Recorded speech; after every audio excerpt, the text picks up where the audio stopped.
Assalamualaikum warahmatullahi wabarakatuh. Kami dari kelompok 6 akan memaparkan sedikit materi kami yang bertema hadis Nabi tentang hakikat iman, Islam, dan ihsan. Langsung saja pembahasan pertama, yaitu pengertian Islam, iman, dan ihsan. Pengertian Islam. Kata Islam dalam bahasa Arab merupakan masdar dari kata aslama yuslimu islaman, yang artinya taat, tunduk, patuh, berserah diri kepada Allah. Sedangkan menurut istilah, yaitu sikap penyerahan diri, kepasrahan, ketundukan, dan kepatuhan seorang hamba kepada Tuhannya dengan senantiasa melaksanakan perintahnya dan menjauhi larangannya demi mencapai kedamaian dan keselamatan hidup di dunia maupun di akhirat. Kata Islam sebagai agama juga disebutkan dalam Al-Quran, salah satunya dalam surat Al-Ma'idah ayat 3 yang memiliki arti, pada hari ini telah kusempurnakan untuk kamu agamamu dan telah kucukupkan kepadamu nikmatku dan telah kuridhoi Islam itu jadi agama bagimu. Berdasarkan firman Allah dalam ayat tersebut, jelas bahwa Islam adalah agama yang sempurna, agama yang memiliki ajaran yang mencangkup semua aspek kehidupan secara utuh. Terkait Islam sebagai agama, maka tidak dapat terlepas dari adanya unsur-unsur pembentukannya, yaitu berupa rukun Islam. Rukun Islam terdiri dari 5, yang pertama syahadat, kedua sholat, ketiga zakat, keempat puasa, dan yang terakhir kelima adalah haji. Pengertian iman. Kata iman berasal dari bahasa Arab, yaitu bentuk masdar dari kata fi'il yang mengandung beberapa arti, yaitu percaya, tunduk, tentram, dan tenang. Sedangkan menurut istilah, iman adalah kepercayaan diri kepada Allah Subhanahu wa Ta'ala melalui ikrar dan kesaksian yang mencakup dua hal, yaitu kesaksian bahwa tiada Tuhan selain Allah dan Nabi Muhammad adalah utusannya. Kesaksian ini merupakan pintu awal untuk masuk Islam. Dalam Quran surat Al-Hujurat ayat 15 yang berarti, sesungguhnya orang-orang mukmin yang sebenarnya adalah mereka yang beriman kepada Allah dan Rasul-Nya, kemudian mereka tidak ragu-ragu dan mereka berjihad dengan harta dan jiwanya di jalan Allah. Mereka itulah orang-orang yang benar. Berkaitan dengan iman, adapun rukun iman terdiri atas 6.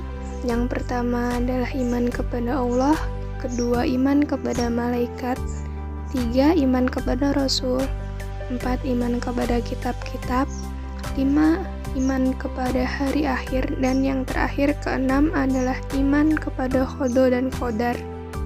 Pengertian ihsan. Kata ihsan berasal dari bahasa Arab dari kata kerja fi'il yang mempunyai arti perbuatan baik. Ihsan memiliki satu rukun, yaitu ketika kamu beribadah kepada Allah Subhanahu wa Ta'ala, seakan-akan kamu melihatnya. Jika kamu tidak melihatnya, maka sungguhnya Allah melihatmu. Hal ini berdasarkan dari hadis yang diriwayatkan dari Umar bin Khattab radhiyallahu anhu. Itu tadi pembahasan pertama. Sekarang kita masuk pembahasan kedua, yaitu hakikat Islam, iman, dan ihsan dalam kitab Matan Arba'in Nawawi. Islam dalam kitab ini berasal dari bahasa Arab aslama, berarti menerima, menyerah, dan tunduk. Islam juga memiliki rukun-rukun atau pilar-pilar yang harus ditunaikan oleh seorang muslim. Sebagaimana Rasulullah SAW juga telah merincikan 5 rukun yang menjadi pondasi Islam. Hal ini juga didukung oleh hadis yang ketiga dalam kitab Matan Arba'in Nawawi yang memiliki arti dari Abu Abdurrahman Abdullah bin Umar bin Al-Khattab radhiyallahu anhu. Ia mengatakan, aku mendengar Rasulullah SAW bersabda, Islam dibangun di atas 5 perkara, bersaksi bahwa tiada ilah yang berhak disembah melainkan Allah, dan bersaksi bahwa Muhammad adalah hamba dan utusan Allah, menunaikan sholat, menunaikan zakat, menunaikan haji ke Baitullah, dan berpuasa Ramadan. Hadis riwayat Bukhari dan Muslim. Hadis kedua pada kitab Matan Arba'in Nawawi. Hadis tersebut merangkum tentang penjelasan Islam, iman, dan hakikat ihsan. Sama halnya dengan Islam yang memiliki 5 rukun, keimanan juga memiliki 6 rukun yang harus diimani dan diamalkan oleh setiap mukmin.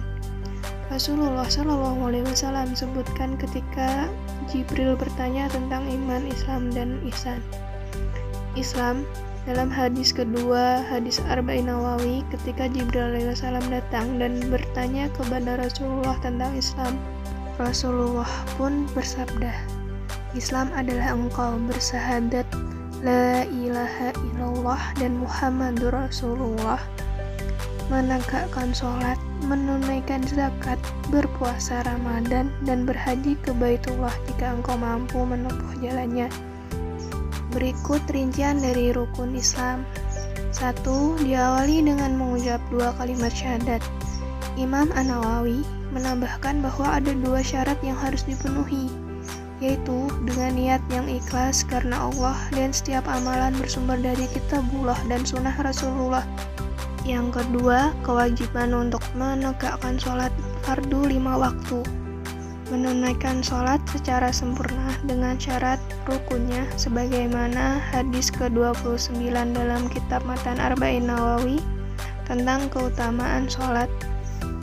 Dan yang ketiga, kewajiban mengeluarkan zakat bagi yang sudah mencapai batas nisab zakat dan haulnya. Rasulullah telah menjelaskan pada hadis ke-8 dalam kitab Matan Arba'in Nawawi akibat tidak memenuhi menunaikan kewajiban sholat dan zakat. Keempat, berpuasa pada bulan Ramadan wajib bagi setiap muslim, sebagaimana juga sudah dijelaskan dalam hadis ke-29 tentang keutamaan puasa secara umum dan puasa Ramadan secara khusus. Dan yang terakhir, nomor 5, menunaikan ibadah haji wajib bagi yang mampu, menjadi kewajiban bagi setiap muslim yang mampu melaksanakannya, baik maupun dalam hal materi ataupun segi fisik. Iman. Hadis kedua dalam hadis Arba'in Nawawi, ketika Jibril alaihissalam datang dan bertanya kepada Rasulullah tentang iman, beliau menjawab, kamu beriman kepada Allah, para malaikatnya, kitab-kitabnya, para rasulnya, hari akhir, dan kamu beriman kepada takdir yang baik maupun yang buruk. Adapun rincian dari ke-6 rukun iman, antara lain yang pertama iman kepada Allah. Imam An-Nawawi menjelaskan tentang beriman kepada Allah SWT yang mencakup 4 hal, yakni beriman dengan wujud Allah Ta'ala, beriman kepada rububiyah Allah, beriman kepada uluhiyah Allah dengan maksud membenarkan dan meyakini bahwa hanya Allah Tuhan yang berhak disembah dan semua sumber persembahan lainnya adalah batil, dan beriman kepada nama-nama dan sifat-sifatnya. Yang kedua, iman kepada para malaikatnya, sebagaimana salah satu hadis pada kitab Matan Arba'in Nawawi yang berkaitan dengan iman kepada malaikat adalah hadis kedua yang mengisahkan kedatangan Jibril kepada Nabi Muhammad SAW dengan menjelaskan bagaimana seorang lelaki yang tidak dikenal. Dan yang ketiga, iman kepada kitab-kitabnya. Potongan hadis ke-23 menyebutkan tentang Al-Quran bahwa dari Abu Malik Al-Asy'ari radhiyallahu anhu, dia berkata, Rasulullah SAW bersabda, dan Al-Quran dapat menjadikan saksi yang meringankanmu atau yang memberatkanmu. Hadis riwayat Muslim. Dan yang keempat, iman kepada rasul-rasulnya, sebagaimana yang telah disebutkan pada hadis ke-7 bahwa agama Islam merupakan nasihat untuk beberapa hal, diantaranya adalah nasihat untuk Rasul Allah. Yang kelima, iman kepada hari akhir, sebagaimana pada hadis kedua telah disebutkan oleh Rasulullah tentang tanda-tanda datangnya hari akhir. Rasulullah bersabda, jika seorang hamba melahirkan tuannya dan jika engkau melihat seorang bertelanjang kaki dan dada, miskin dan pengembala domba, kemudian berlomba-lomba meninggikan bangunannya. Hadis riwayat Muslim. Dan yang terakhir, karena iman kepada takdir, sebagaimana telah Rasulullah SAW sebutkan pada hadis keempat.